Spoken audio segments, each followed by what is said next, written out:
C'est ici, dans le sud de Nantes, que 6 mamans et leur bébé vivent en colocation pour un nouveau départ. Toutes ont été orientées vers cette maison par le 115, le SAMU social, un numéro d'urgence qu'elles ont très souvent appelé durant leur séjour post-accouchement à la maternité.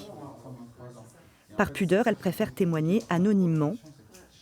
Sans papier, ni famille proche, ces mamans isolées ont connu la rue, les centres d'accueil de jour et de nuit durant leur grossesse. Un souvenir parfois difficile.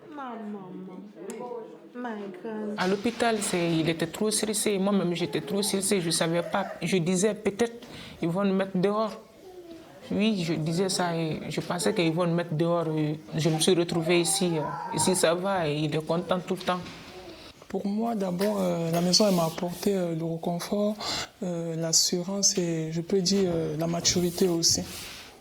Le lieu est financé par l'État et géré par les salariés de l'association Saint-Benoît-Labre. Elle fournit tout le matériel nécessaire et la nourriture pour les bébés. Des auxiliaires de puériculture passent 2 fois par semaine. Les travailleurs sociaux leur apportent un soutien psychologique et une aide administrative décisive pour la suite de leur parcours. La principale problématique que les dames rencontrent, c'est la situation régularisée.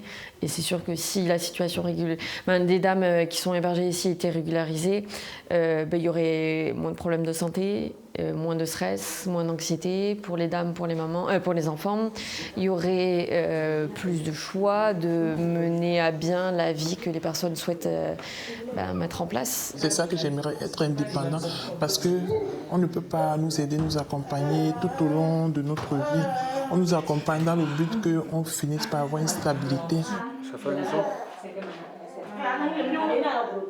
Ce que je retiens surtout de cette expérience avec les résidentes ici dans ce dispositif, c'est leur force de caractère, leur motivation à surmonter les épreuves, à voir le positif, même quand la situation est difficile.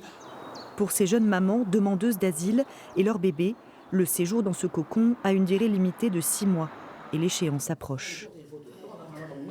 J'ai peur que mon bébé ne tombe pas malade. Et surtout, je veux que là, on nous envoie, même si ce n'est pas trop grand, mais ça sera propre. Les choses s'annoncent pas mal. Déjà, grâce à l'aide que j'ai reçue, j'appréhende bien le départ en fait. Oui. Parmi les alternatives qui leur seront proposées, un logement social, un hébergement associatif géré par le conseil départemental ou un logement dans une résidence hôtelière. Des solutions pas toujours idéales, mais censées être plus pérennes.